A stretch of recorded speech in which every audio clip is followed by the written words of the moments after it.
অল্প করে ডক্টরের সাথেও কথা হয়েছে। আমারই একটা মেসেজই থাকবে সবার কাছে যে এই জিনিসটাকে আমরা কেউই পলিটিক্যালি ভাবে না দেখে আমরা সবাই জানি যে উনি দেশের জন্য কত কিছুই করেছেন। উনি এখন অসুস্থ। আমি এটাই আশা করব আর রিকোয়েস্ট করব সবাইকে যে জিনিসটাকে পলিটিক্যালি ভাবে না দেখে সবাই ওনার জন্য দোয়া করুন যেন উনি তাড়াতাড়ি সুস্থ হয়ে যান।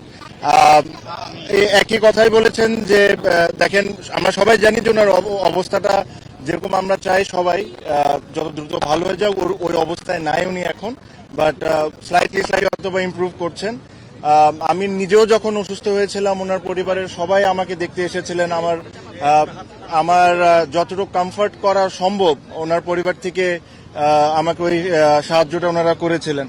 তো আমার কাছে মনে হয় যেটা আমার দায়িত্ব ছিল, প্লাস আমি অনেক দিন ধরেই চাচ্ছিলাম যে এসে ওনাকে একবার দেখে যাই। আপনারা জানেন যে দেখা হওয়াটা সম্ভব না বিকজ উনি সিসিওতে আছেন, বাট ওনার পরিবারের অনেকের সাথে দেখা হয়েছে। সো আমি আমার সালাম আর আমার উইশেস নাকি জানাই।